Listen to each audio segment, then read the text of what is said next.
Sorry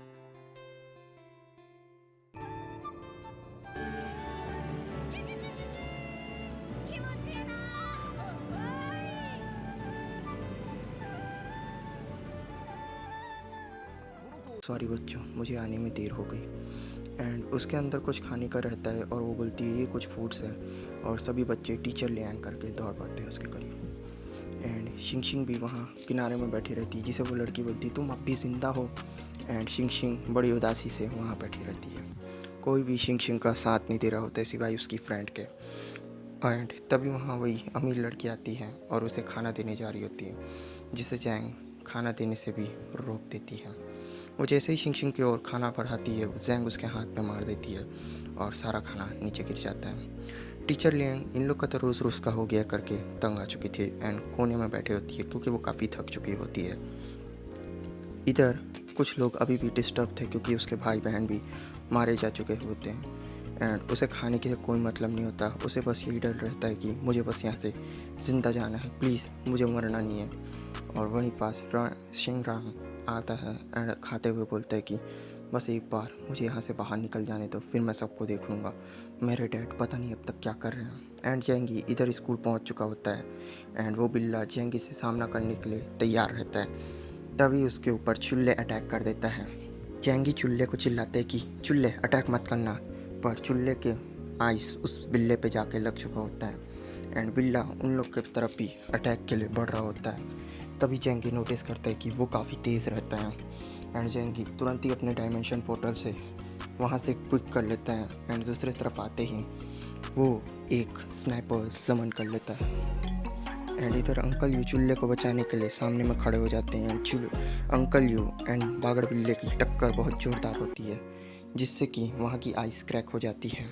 बिल्ला भी कुछ दूर जाके फेंकाता है और इधर हम देखते हैं कि जहंगी एम करने के लिए रेडी होता है। वो बोलता है शाबाश अंकल यू, आप तो कमाल के हो। एंड इधर जहंगी एम करके लगा ही रहा होता है उस बिल्ले पे निशाना, और तभी वो बिल्ला जहंगी के ऊपर भी अटैक कर देता है, जिसके बाद जैंगी उसके ऊपर शूटिंग कर देता है अपनी स्नाइपर से। एंड हम देख पाते हैं कि बिल्ले को बंदूक की गोली लग चुकी होती है, पर बिल्ला बहुत ही जल्द फिर से खड़ा हो जाता है। एंड इस बार वो एक नया टेक्निक यूज़ करता है, वो रोल होते हुए जैंगी की तरफ आ रहा होता है। तभी जैंगी समझ जाता है कि अब उसे अपने डायमेंशन गेट का यूज़ करना होगा एंड जैंगी तुरंत ही अपना डायमेंशन पोर्टल ओपन कर लेता है, जिसे समझने के बाद बिल्ला समझ चुका होता है कि बिल्ला तुरंत ही अपनी आंखें ओपन करता है एंड मियाओ बोलते हुए अपना रास्ता बदल लेता है, जिसे देख जेंगी भी समझ जाता है कि ये बिल्ले के पास भी बहुत ही ज़्यादा दिमाग है, मुझे इससे बच के रहना होगा।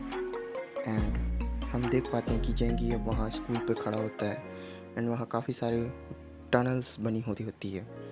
जिसके बाद चुल्ले पूछता है कि ब्रदर जेंगी अब हमें आगे क्या करना है। एंड वो बिल्ली वहाँ एक टनल के पास जाकर बहुत ज़ोर से चिल्ला रही होती है, जिससे उन लोगों की कान फट जाते हैं। उन लोग सोचते हैं कि शायद ये बिल्ली हम लोग को गाली दे के जा रही है। एंड चुल्ले अंकल ये तीनों ही काफ़ी ज़्यादा हैरान हो जाते हैं। एंड चुल्ले अब पूछता है कि भाई जेंगी हमें किस टनल में जाना है, हमें कैसे पता होगा। जिस पर अंकल यू भी बोलता है कि बात तो तुम्हारी सही है लड़के। एंड जेंगी बोलता है कि फ़िक्र मत करो, हम लोग को पहले एक केव के पास तो चले।